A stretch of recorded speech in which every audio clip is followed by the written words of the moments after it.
Turning back to Minneapolis and that school shooting, which is being handled as a hate crime. And police say the shooter had recently bought 3 guns, all legally. And while the shooter was in their early 20s, the shooter did live with their father. So for some insight on where the investigation side of this goes from here, we're joined by Oakland County Prosecutor McDonald. Thanks so much for joining us. Good morning.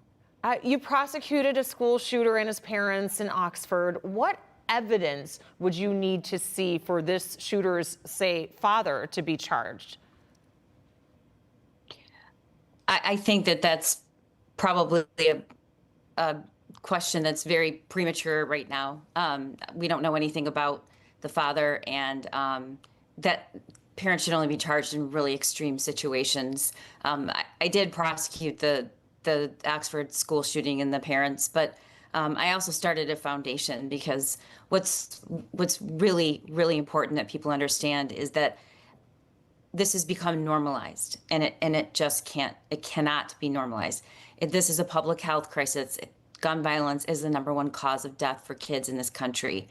And so when something like this happens, I understand there's this need to and question about prosecuting somebody, but we really need to be looking at what we can do to prevent these tragedies and preventable.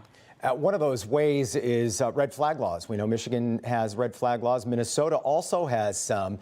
And from what we've seen in this case, there was a long manifesto, detailed drawings of the church, other weapons that had been laid out or already owned by the shooter. Do you think in this case, someone should have been able to speak up sooner and alert either police or someone to start that process through the red flag laws? Well, we've completely failed to educate people about what to do. We haven't normalized gun violence prevention, and that starts way before somebody's in crisis, but also training people to see the signs of somebody in crisis and then giving them tools and places to call. You know, if it's in a school setting in Michigan, we have okay to say, but we haven't developed anything similar to all of the places where the majority of targeted shooting takes place, which is not in schools. It's actually in the workplace or in large public venues.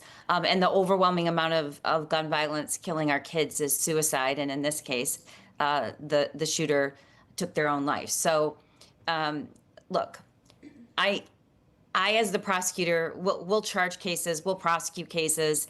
That's not the answer.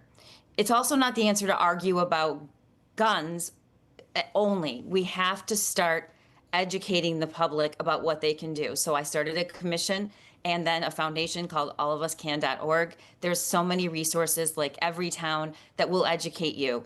First and foremost, lock and secure your firearm. Second, if you know somebody is showing signs of crisis, isolation, really disturbing obsessions with violent content, and they have access to weapons, you must alert someone. Look, right now we don't have a great structure for that, but call the police, call whoever you need to, and then make sure your school and your organization and your employer has a behavioral threat assessment model in place and they know what to do. That will save lives. Well, we appreciate your perspective, and I think there's a lot of families that are waking up right now wondering, what can we do? Things like this that happen tend to reignite that call to action as families are also trying to talk to their kids and talk to each other just because of the heightened feeling of anxiety. So thanks so much for your perspective. Well, I just want to say, unfortunately, it increases the likelihood of another threat or incident. So we have to be very vigilant, and parents should be talking to their schools about what they have in place, and also talking to their kids and really being aware of the signs of someone being in crisis. Oakland County Prosecutor McDonald, thank you so much for joining us. We appreciate it. Thank you.